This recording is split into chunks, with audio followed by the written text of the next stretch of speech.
So you thought military service would be a chill hangout with all of your best friends for 2 to 3 years, followed by a year or two of backpacking and partying around the world?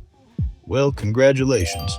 You're about to become a Turai, which is Hebrew for you're about to have a very, very long 2 to 3 years, while Iran actively tries to make your life more complicated.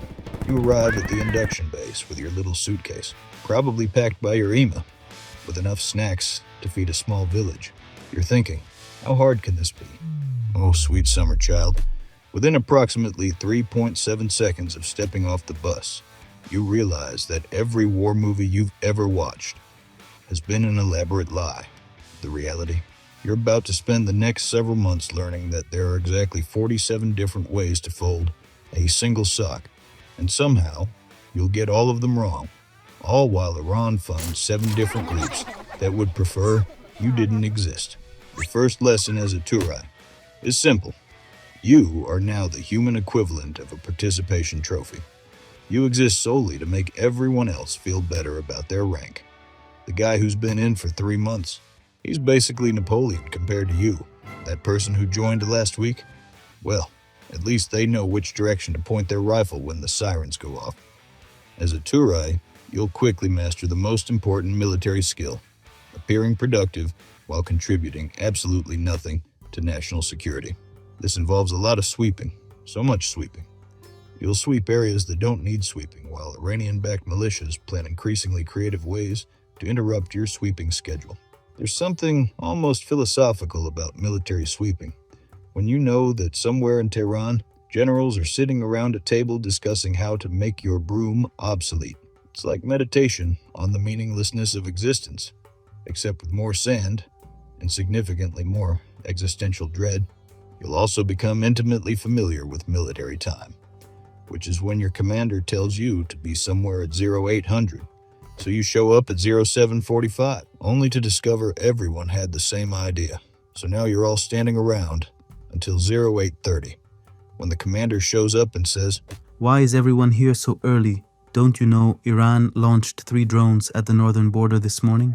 Here's where things get interesting. Iran is like having a distant relative who constantly threatens to come visit and burn down your house. Except this relative has a PhD in chemical engineering, billions of dollars in oil money, and really committed friends throughout the neighborhood. Your commanders will explain Iran's strategy with the enthusiasm of someone discussing a particularly aggressive cancer. So they can't attack us directly because that would be suicide. But they've developed a fascinating network of proxy forces that can attack us indirectly while maintaining plausible deniability. As a Turai, you'll learn about Hezbollah in Lebanon, Iran's favorite child, Hamas in Gaza, the problematic middle child, various groups in Syria, the extended family, and militias in Iraq and Yemen, the distant cousins who occasionally send holiday cards filled with explosives. The really fun part is when your briefing officer explains Iran's nuclear program. They're definitely not building nuclear weapons, they just happen to be enriching uranium to levels that are perfect for weapons, stockpiling way more than they need for civilian purposes, and refusing international inspections. Pure coincidence, I'm sure. Iran has perfected the art of warfare by committee. Why attack directly when you can fund, train, and equip multiple organizations to do it for you? It's like outsourcing, but for terrorism. And somehow it's completely legal under international law as long as you don't sign the receipts. You'll participate in operations against Iranian proxies, with code names that sound like rejected action movie titles. Days of Repentance, Northern Shield, Breaking Dawn. Apparently, the military's naming committee consists entirely of people who really enjoyed their poetry electives. The beautiful thing about fighting proxy wars is that they never quite end. Iran provides weapons and training. Their proxies attack. Israel responds. Iran denies involvement, while immediately providing more weapons, and everyone acts surprised when the cycle continues. It's like the world's most expensive game of telephone, except everyone is armed, and the message is always, please explode. If you're particularly unlucky, you might find yourself serving during one of Iran's escalation cycles, which happen roughly every time Iran's domestic population gets restless and needs to be distracted by foreign adventures. This is when your peaceful sweeping schedule gets interrupted by events with names like Operation True Promise, Iran's adorable name for launching 300-plus drones and missiles at Israel. Or Days of Repentance, Israel's polite response involving precision strikes on Iranian military facilities. As a Turai, you'll experience the unique joy of Iron Dome activations, which sound like the world's most expensive fireworks show. You'll develop the ability to identify different types of incoming projectiles by sound alone. That's a Katyusha rocket from Lebanon, that's a Fajr 5 from Gaza, and that expensive whistling sound is probably an Iranian Shahab missile that cost more than your annual salary. The really exciting part is when Iran decides to retaliate for Israel's retaliation, to their retaliation to Israel's previous retaliation. It's like watching a very deadly game of Escalation chicken, except the chickens have nuclear programs and you're standing in the middle of the road. Iran's nuclear program adds a special flavor of anxiety to military service that previous generations of Turais didn't get to experience. Your commanders will brief you on enrichment levels, breakout timelines, and inspection regimes with the same tone that most people use to discuss terminal illnesses. Your briefing officer will explain, So they're currently enriching uranium to 60% purity, which has no civilian application but is conveniently close to the 90% needed for weapons. They claim it's for medical isotopes, which would make sense if they were planning to treat the entire Middle East for cancer simultaneously. You'll learn about centrifuge cascades, heavy water reactors, and plutonium production. With the growing realization that somewhere in Natanz or Fordow, Iranian scientists are working very hard to make your future military service significantly more stressful. The international response to Iran's nuclear program is particularly entertaining. European diplomats will hold meetings to discuss holding meetings about potentially maybe considering sanctions that might encourage Iran to think about possibly slowing down their enrichment program. Meanwhile, Iran adds a few dozen more centrifuges and acts shocked that anyone would question their peaceful intentions. One of the most surreal aspects of the current conflict is the technology mismatch. You'll use some of the most advanced military equipment in the world to defend against threats that range from cutting-edge Iranian drones to rockets built by Hezbollah, using YouTube tutorials and spare parts from eBay. Iran has developed quite impressive drone technology, which they've generously shared with all their proxy friends. The Shahed 136 kamikaze drone is particularly popular. It's cheap, effective, and has that distinctive moped engine sound that lets you know exactly what kind of bad day you're about to have. Your Iron Dome system is a marvel of engineering that can intercept incoming projectiles with remarkable accuracy, but it costs about $50,000 per interception to stop projectiles that cost $500 to make. It's economically unsustainable, which is probably part of Iran's strategy. Death by 1,000 cheap drones.